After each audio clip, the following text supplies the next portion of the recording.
안녕하십니까. 강남농업법인의 김혜선 고문입니다. 오늘은 정봉수 노무사님 모시고 민사상 손해배상에 대해서 한번 말씀을 나누도록 하겠습니다. 이 민사상 손해배상은 그 근로기준법 87조 다른 손해배상과의 관계 이 내용하고도 연결되어 있는 건데 한번 이게 좀 사실은 깊이 있고 복잡한 내용인데 좀 간결하게 오늘은 좀 다루도록 해보겠습니다. 한번 설명을 해주시죠. 예, 안녕하십니까. 공인노무사 정봉수입니다. 예, 민사상 손해배상 이 부분에 대해서 말씀드리겠습니다. 원래 그러니까 근로자가 산재, 그러니까 일하다가 다치게 되면은 만약에 사망도 하고 또 많이 다쳐가지고 장애가 남습니다. 그러면은 장애급여 또 사망했을 때는 그 유족급여에 대해서 사업적 보상을 하고 또 거기에는 장례비까지 포함해서 이제 보상을 하는데 그게 그 연금으로 보상하지만은 일시금으로 해서 평균임금의 1300일 그리고 장례비는 평균임금의 120일 이렇게 계산해서 이제 금액이 확정돼서 나옵니다. 근데 회사가 그 근로자가 이제 사망을 했을 때 그러니까 그 민사상 손해배상으로 계산했을 때 이게 산재 금액보다 더 많게 되면은 그 차액을 이제 회사가 보상을 해야 됩니다. 근데 민사상 여기에서는 어떤 근로기준법상 아니면 산재법상 그 손해배상인 그 유족급여는 장례비는 금액이 정해져 있기 때문에 더 이제 낮출 수가 없는데 근데 그 민사상 손해배상은 근로자의 가시를 공제를 해야 됩니다. 그래서 전체 나온 금액에서 가시를 공제하는데 그 산재법상 그 금액보다 더 많으면은 그 차액을 또 사업주가 지급을 해야지 됩니다. 그러면 민사상 손해배상은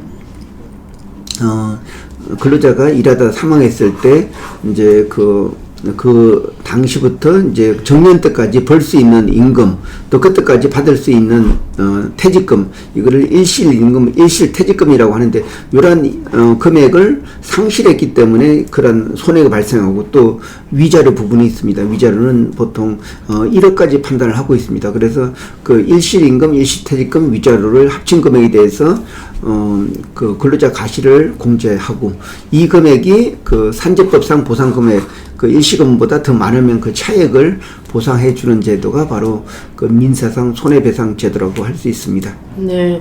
그렇다면 이게 사업장이 약간 좀 위험에 노출된 사업장이 이로 인해서 근로자가 사망할 수도 있을 것 같은데 가장 또 의문이 될 수 있는 부분은 근로자 과실이 어느 정도냐, 사업주의 과실이 어느 정도냐, 그거를 객관적으로 평가하는 것 같습니다.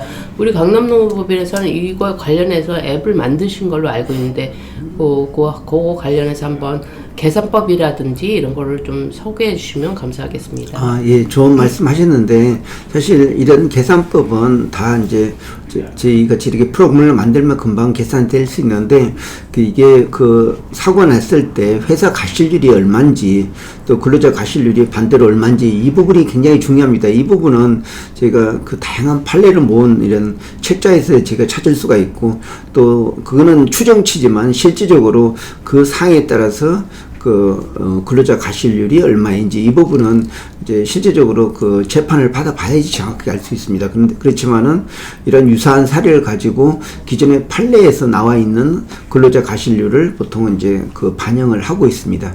그러면 강남노무법인에서 만든 민사상 손해배상 그 계산 프로그램을 설명드리도록 하겠습니다. 네, 우선 중요한 게 그러니까 산재법은 나이하고 상관없이 그 일일 평균임금의 1300일이 그 유족급의 일시금이 되는 거고 그리고 또 장례비는 그 일일 평균임금의 120일이 바로 장례비가 됩니다. 근데 민사상 손해는 그 나이가 어리다든지 그리고 또 회사의 근로자의 과실률 이런 거에 따라서 이 금액이 달라집니다. 그래서 이제 우선적으로 보시면은 여기 이게 자동 계산이거든요. 그래서 제일 중요한 게 이 사람의 나이입니다. 그래서 예를 들어서 90년 5월 1일생이다. 그리고 이제 여기는 입사일은 30살에 입사를 했다. 그러면 2020년 5월 1일. 그리고 사고는 예를 들어서 이제 사고가 이제 4년 뒤에 그 24년 3월 달에 발생했다. 그러면 여기에서 우리가 알 수 있는 거는, 그러니까 정년이 60세니까 몇 살까지 더 일할 수가 있고, 예.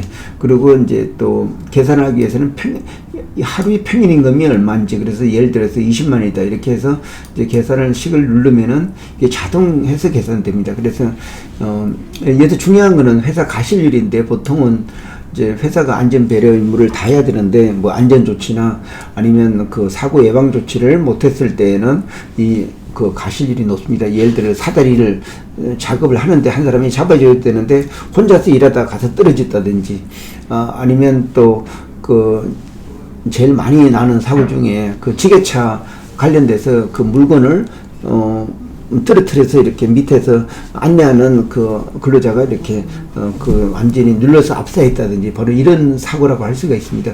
보통은 이렇게 회사 가실률을 좀 많이 잡습니다. 80% 정도 잡는데, 이렇게 계산했을 때 그 일실 임금, 그러니까 그 나이, 그러니까 이 사람이 30살에 들어서 4년 뒤에 사망을 했기 때문에, 근데 그러면 그 26년 동안 더 일할 수 있는 그 바로 일실 임금입니다. 그때까지, 정년 때까지 일할 수 있는 금액, 그를 호프만 방식으로 계산했을 때 약 6억 원을 벌을 수가 있습니다.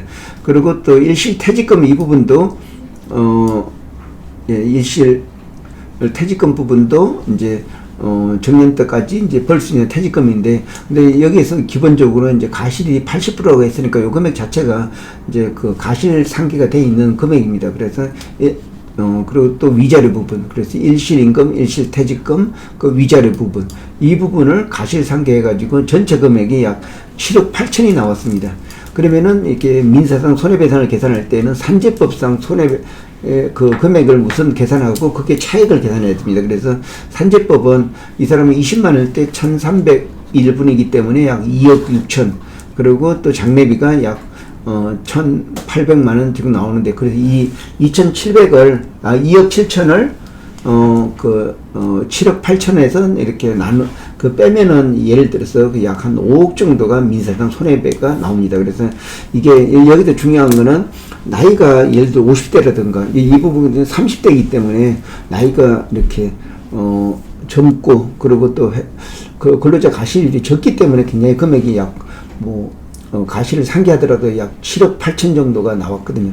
그래서 이게 이제 나중에 그 어떤 회사를 상대로 민사상 손해배상을 할 때 이런 거를 가지고 계산을 한 다음에, 이제 사실 이게 계산하는 거는 당연히 근로자 같은 경우는 그 산재가 되기 때문에, 그래서 추정치가 한 5억 정도가 나왔을 때 회사에서는 산재법으로 이제 계산했을 때 약 3억이 나온다 하면은, 회사에서는 한 2억만 더 보태서 이렇게 하면은 근로자 입장에서는 받는 게, 그 회사는 2억이지만은 총 받는 건 5억이기 때문에 바로 이 금액을 확인하고 쉽게 합의가 됩니다. 그래서 이렇게 그 사람이 사망했을 때 합의할 때는 바로 이런 민사상 손해배상이나 추정치 가실률을 판단한 다음에 그 유족한테 딱 제시를 하면은 대부분이 합의로 이제 끝나게 됩니다. 만약 이게 합의가 안 되면은 굉장히 장기적으로 재판도 해야 되고, 또 회사가 또 그러니까 근로자가 가실을 사망했다고 해서 이제 또 어떤 산업안전보건법 위반으로 또 경찰에 신고도 해야 되고, 이런 굉장히 어려운 그게 난관이 부딪힙니다. 그러면 회사도 어렵고, 또 근로자도 이게 끝까지 가야 되면 거의 3년, 4년이 될 수도 있기 때문에 가급적 이런 계산법을 알려주고 미리 계산해주면은 서로가 이렇게 적당한 선에서 합의가 되면은 회사도 좋고 근로자도 좋은 그런 겁니다. 그래서 아는 만큼 보입니다. 그래서 이런 공인노무사로서 이런 거를 제안을 하게 되면 회사에서는 충분히 그걸 이해하고 수긍을 합니다. 그리고 또 근로자 입장에서도 어느 정도 금액이 타당성이 있으면은 대부분이 이것을 믿고 이제 대부분 합의가 됩니다. 네, 그렇군요. 오늘 되게 그 중요한 우리 그 강남 노무법인의 민사상 손해배상 이 금액을 어떻게 계산을 하는지 계산법에 대해서 설명을 주셨는데, 이게 복잡한 문제이기 때문에 사실 사업주나 이제 근로자 유족이나 이런 면에서 전문가의 자문을 우선 듣고 이런 것을 또 산정을 하면 되게 도움이 될 것 같습니다. 오늘 말씀 감사합니다. 예, 고맙습니다.